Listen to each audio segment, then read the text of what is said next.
नमस्कार दोस्तों, मेरी गाड़ी यूट्यूब चैनल में आप सभी का स्वागत है। तो साथियों, आज हम आपको इस वीडियो के माध्यम से यह जानकारी आपके साथ शेयर करने वाले हैं कि जब भी आप व्हीकल लोन लेते हो तो आप व्हीकल लोन को सस्ता किस प्रकार ले सकते हैं।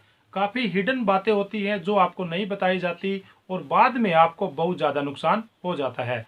जैसे कि अब हम आपको बता देना चाहते हैं, मान लो आपने लोन ले लिया और उसके बाद लोन लेने के बाद आपकी किसी कारणवश भगवान ना करे कि आपकी डेथ हो जाए, तो आपको वो जो बैंक का जो बचा हुआ जो पैसा है वो आपको पे नहीं करना पड़ता और ना ही वो आपके किसी फैमिली मेंबर को पे करना पड़ता।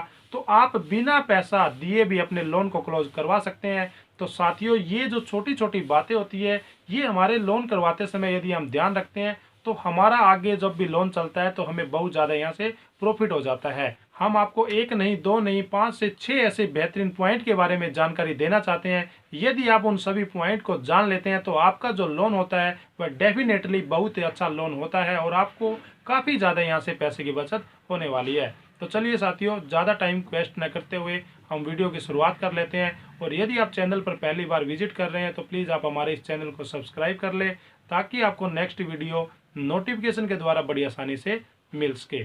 हाँ जी साथियों, जब भी आप अपने व्हीकल के ऊपर लोन लेते हैं तो आपने अपने व्हीकल के लोन का इंश्योरेंस प्लान ले लेना चाहिए। अब ये इंश्योरेंस प्लान क्या होता है, हम इसके बारे में बात करते हैं। इंश्योरेंस प्लान लेने के बाद यदि किसी कारणवश लोन चलने के दौरान यदि आपकी मृत्यु हो जाती है तो आपको वह लोन नहीं भरना होता और ना ही आपने उसका ब्याज और वो जो प्रिंसिपल है वो आपको बैंक को नहीं देना पड़ता।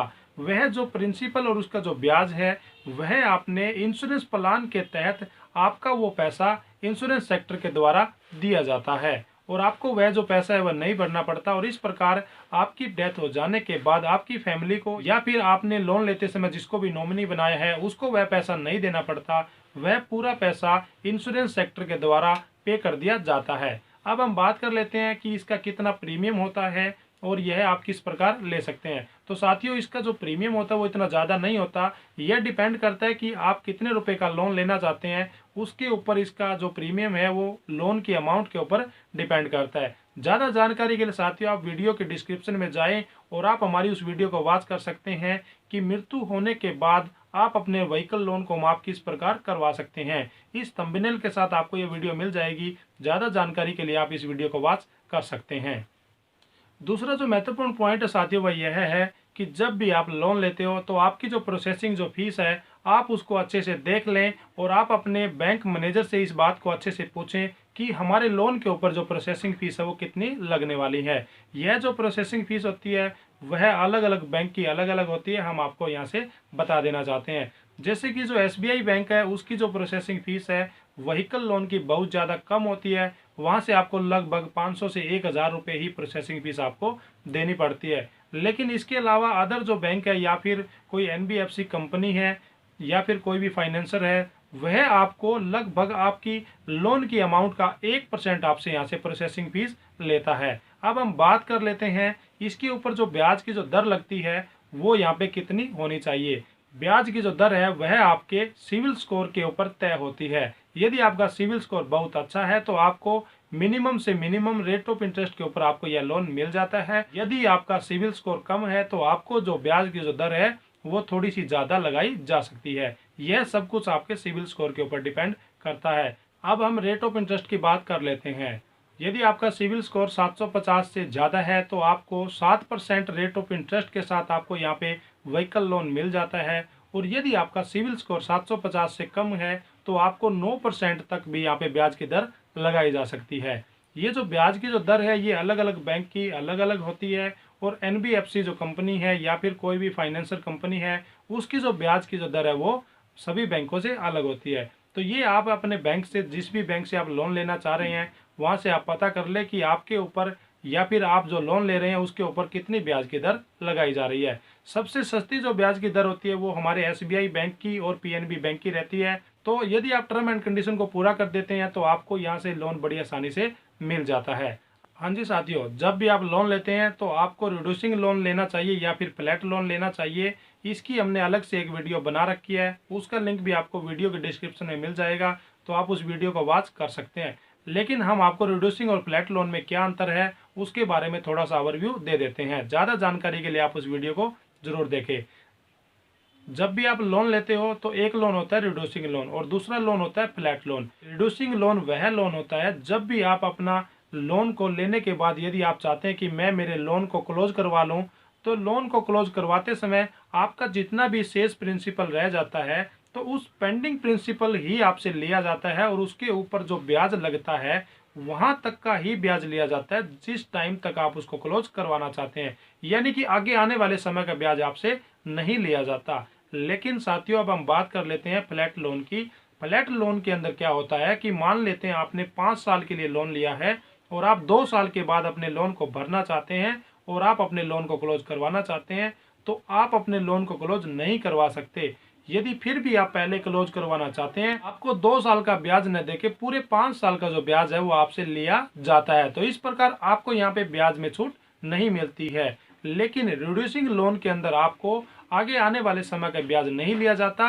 जब भी आप अपने लोन को क्लोज करवाना चाहे तो आप अपने लोन को क्लोज करवा सकते हैं। और क्लोजर चार्जिंग के अंदर जब भी आप अपने लोन को क्लोज करवाना चाहते हैं तो वहां पे जो उन्होंने फोर क्लोजर चार्जिंग की जो रेट ऑफ इंटरेस्ट वहां पे लगाई है, उस रेट ऑफ इंटरेस्ट के अकॉर्डिंग आपका वो जो लोन है वो क्लोज कर देते हैं।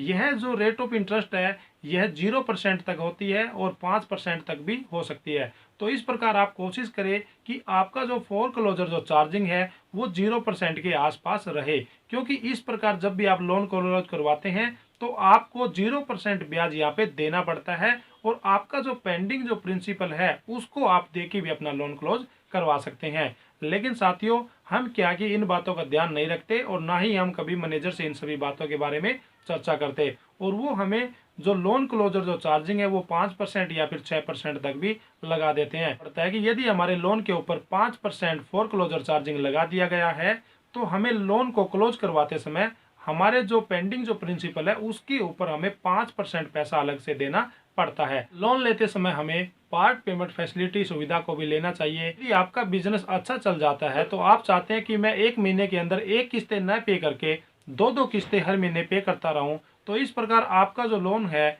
वह आपके आधे समय में ही आपका कवर हो जाएगा। तो इस प्रकार आपको जो ब्याज भी लगने वाला है उस ब्याज में भी आपको छूट मिलती है और आपका जो लोन है वह आधे समय में ही पूरा कर लिया जाता है। तो इस प्रकार पार्ट पेमेंट फैसिलिटी भी आपको यहाँ से लेनी चाहिए। यदि आप पार्ट पेमेंट फैसिलिटी पॉलिसी को नहीं लेते तो आप 1 महीने के अंदर सिर्फ 1 ही किस्त भर सकते हैं और आप टाइम से पहले अपने लोन को क्लोज नहीं करवा सकते। इस प्रकार आपको यहाँ पे ब्याज की जो बचत है वो नहीं होती। सबसे बड़ा क्वेश्चन यह आता है कि आपको लोन लेना चाहिए बैंक से या फिर फाइनेंस कंपनी से। तो साथियों, आपको फाइनेंस कंपनी से लोन नहीं लेना चाहिए क्योंकि उनकी जो ब्याज की जो दर होती है वो नॉर्मल बैंक की बजाय ज़्यादा होती है। तो साथियों, सबसे पहले आप कोशिश करें कि आपको सरकारी बैंक से ही आपको लोन मिले, आपको फाइनेंस कंपनी से लोन ना लेना पड़े।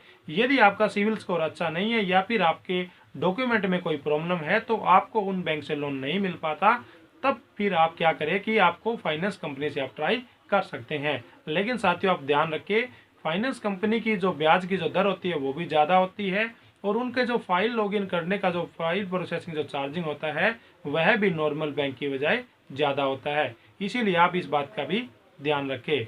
यदि आप लंबे समय के लिए लोन लेना चाहते हैं तो आपको यहाँ पे जो ईएमआई है वो तो आपकी छोटी बन जाती है, लेकिन आपको यहाँ पे एक्स्ट्रा ब्याज देना पड़ता है। यहाँ से आपको काफ़ी ज़्यादा अमाउंट ब्याज की देनी पड़ती है। यदि आप छोटे समय के लिए लोन लेते हैं तो आपको जो ईएमआई है वो तो थोड़ी बड़ी भरनी पड़ेगी, लेकिन आपको यहाँ पे ब्याज में काफ़ी ज़्यादा छूट मिल जाती है। इसीलिए जो भी साथी अपना लोन लेना चाहता है वह लोन लेते समय अपनी इनकम के अनुसार यह डिसाइड करे कि वह कम से कम समय के लिए लोन को ले। और यहाँ पे कम से कम समय के लिए लोन यदि आप लेते हो तो आपको यहाँ से ब्याज में काफ़ी ज़्यादा छूट मिलने वाली है। तो साथियों, हमारे द्वारा दी गई जानकारी आपको कैसी लग रही है, आप हमें लाइक, शेयर और कमेंट के माध्यम से ज़रूर बताएं। धन्यवाद साथियों।